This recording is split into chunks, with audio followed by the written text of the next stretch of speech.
की वंदे वंदे। एक तीर एक कमान, एक तीर एक कमान। बहुत बहुत धन्यवाद साथियों।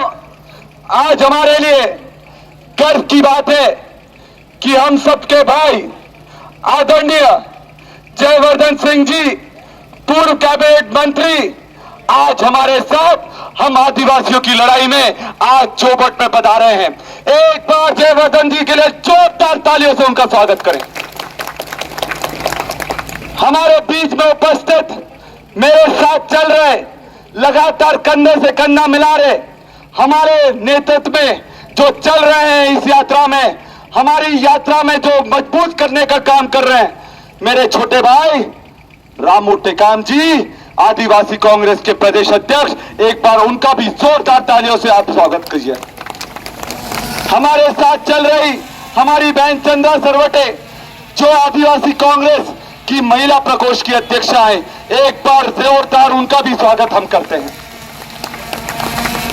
मंच पर उपस्थित हमारे भाई महेश पटेल जी, हमारे भाई अलीराजपुर विधायक मुकेश पटेल जी, मेरे भाई दीपू भूरिया जी, हमारे भाई सुरपाल अजनार जी, हमारी बहन हाजरी जी, हमारे जिला अध्यक्ष ओम राठौर जी, हमारे बीच में उपस्थित महेंद्र भाई, मोनू भाई, मदन भाई और समस्त साथी यहाँ जो उपस्थित हुए हैं, उन सबका मैं स्वागत करता हूं, अभिनंदन करता हूं।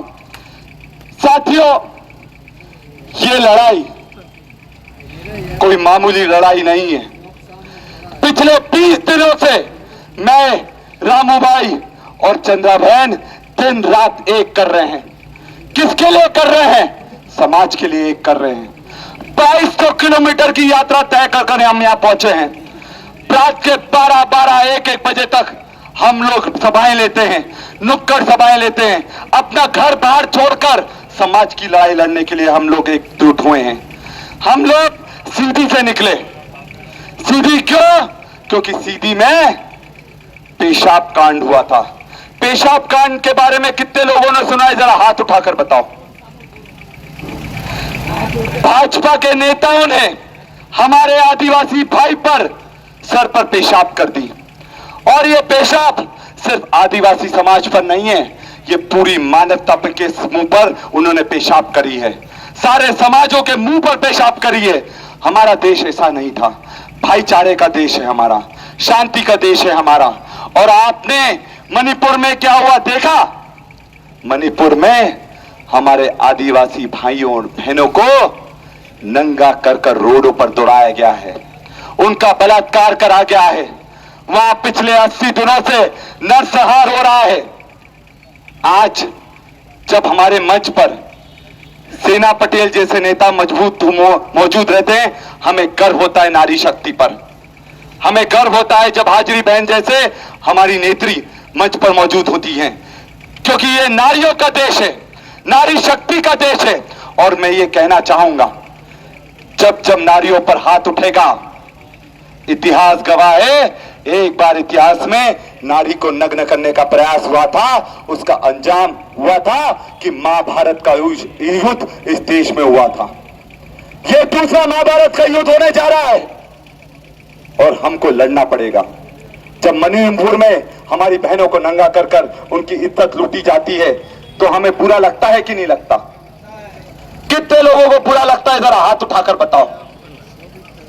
जब हमारी बहनों को नंगा कर रोडों पर दौड़ाकर बलात्कार करा जाता है, और लगना भी चाहिए। जब अब एक परिवार के लोग होते हैं, तो यह हमारी जवाबदारी होती है कि परिवार के किसी भी सदस्य पर उंगली उठती है, उसको उत्पीड़न होता है, वो दर्द दिया जाता है, तो समाज और पूरे देश के हर व्यक्ति को लड़ाई लड़ने के लिए तैयार होना चाहिए। मेरा एक सवाल है, एक सवाल है। क्या सवाल है? जब भी आदिवासियों पर कोई अत्याचार होता है, तो भाजपा का नेता का नाम क्यों आता है? सही बात है कि नहीं? कोई दूसरा व्यक्ति का भी तो नाम आ सकता है। मणिपुर में 80 दिनों से बीजेपी की सरकार है, केंद्र में बीजेपी की सरकार है, पर कुछ नहीं करता नरेंद्र मोदी। सीधी में जब ये कांड हुआ, हम लोग वहां पहुंचे लड़ाई लड़ने के लिए, और उसकी बहन को भी डराया गया, उसकी पत्नी को भी डराया गया। किसने डराया? भाजपा के नेताओं ने डराया, क्योंकि वो भाजपा का विधायक प्रतिनिधि था। सिवनी कांड के बारे में आपको पता नहीं होगा। सिवनी एक जिला है जहां पर बजरंग दल के कार्यकर्ताओं ने 2 आदिवासियों को मौत के घाट उतार दिया। और क्यों उतारा? उनका आरोप था कि ये गौमांस ले जा रहे थे। जब तहकीकात हुई उसमें गौमांस नहीं मिला, और जब एसपी ने उन बजरंग दल के कार्यकर्ताओं के खिलाफ कार्रवाई करी, तब यह पता लगा कि बजरंग दल कार्यकर्ता दोषी पाए गए, और अगले दिन उस एसपी का तबादला कर दिया गया।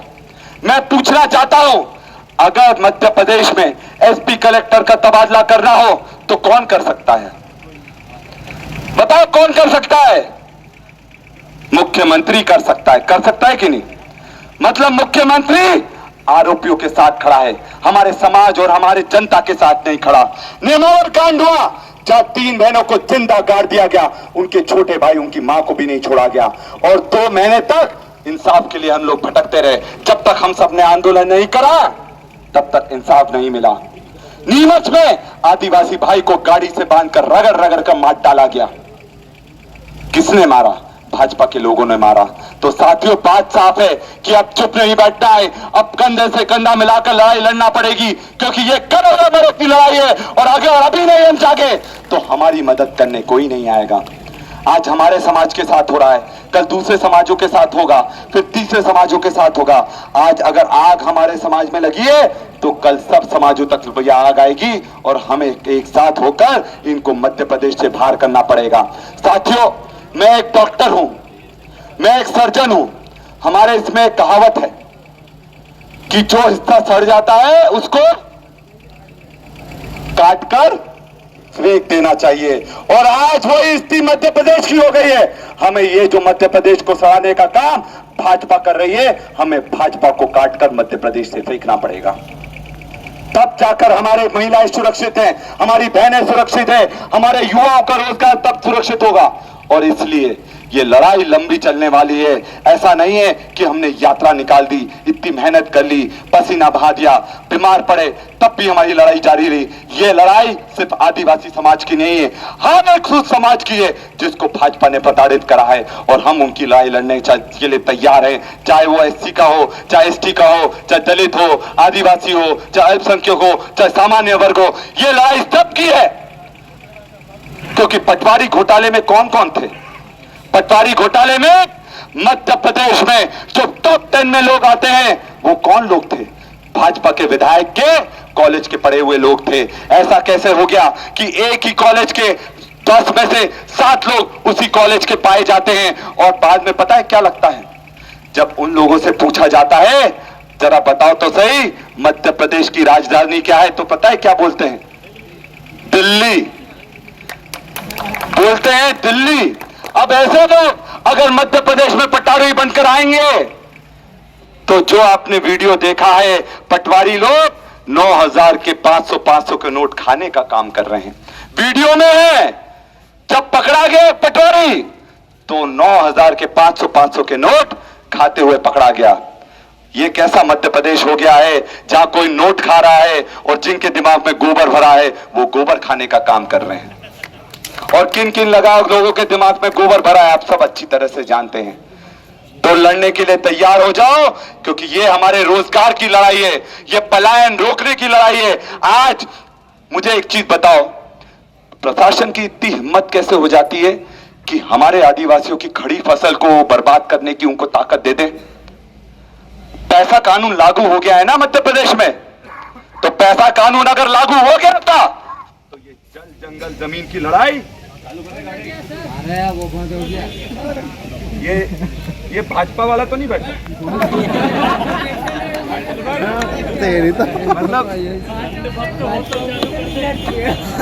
मतलब इतना भी मत डरो, अभी तो 2 महीने और बाकी है, तुम्हारी चड्डियां अच्छी तरह से उतारेंगे हम लोग। डरने वाले नहीं है, गांधी जी के लोग हैं हम, कोई गोडसे के लोग नहीं है जो डरकर भाग जाएंगे। और इसलिए सबसे बड़ी बात है कि अगर किसी अधिकारी की इतनी हिम्मत कैसे हो जाती है कि आदिवासियों की खड़ी फसल को वो नष्ट कर दे। और दुख की बात यह है, ये वही अली जयवर्धन जी, जिले की मैं बात बता रहा हूं। पैसा कानून लागू हो गया।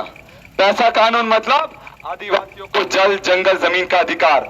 और सबसे पहले एक भाजपा का नेता लकड़ियां ले जा रहा था आदिवासी, तो कलेक्टर ने सबसे पहले उसी की लकड़ियां जले जाने से रोक दिया।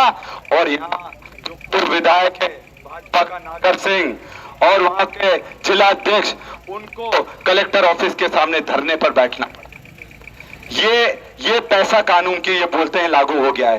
तो साथियों, पूरी ताकत से लड़ाई लड़ो, हम आपके साथ हैं। जयवर्धन जी आपके साथ हैं और हम सब लोग पूरी ताकत से लड़ाई लड़ने को तैयार है। तो आप में से कितने लोग लड़ाई लड़ने को तैयार है, जरा हाथ उठाकर बताओ। अरे देखो, कोई हाथी वाला तो नहीं आ गया यहाँ पर, हाथ उठा दो, नहीं तो सरकार आएगी तो एक एक से चुन चुन कर बदला लेंगे हम लोग, एक ऐसे छोड़ेंगे नहीं। अधिकारियों को बोल देता हूं, हमारे पुलिस के साथी यहां खड़े हैं, आप ही के तो पेंशन की हम लड़ाई लड़ रहे हैं, क्योंकि ये शिवराज सिंह ने तो आपको पेंशन नहीं दी, कमलनाथ जी आएंगे तो आपको पेंशन हम देने का काम करेंगे। और आप हमारे भाई हो, पूरी ताकत से लड़ाई लड़िए। एक नारा सब लोग साथ में लगाएंगे, संविधान की रक्षा कौन करेगा? हम करेंगे, हम करेंगे। सब लोग दोनों हाथ उठाकर, संविधान की रक्षा कौन करेगा? दोनों की रक्षा कौन करेगा? आदिवासियों की रक्षा कौन करेगा? कमजोर की रक्षा कौन करेगा? और भाजपा की धुनाई कौन करेगा? अरे जोर से बोलो, भाजपा की धुनाई कौन करेगा? तो अच्छे से धुनाई करना, अच्छे से इलाज करना। 2 महीने की बात है, 2 महीने बाद हमारी सरकार आने वाली है और कोई छोटे मोटे मतों से नहीं, 150 सीटों के साथ जीतकर कमलनाथ जी मंत्री बनाएंगे और हमारी सरकार और कार्यकर्ताओं की लड़ाई लड़ेंगे। आप सबका बहुत बहुत धन्यवाद। जय सेवा, जय जोहार। आप देख रहे हो MH न्यूज आपके साथ।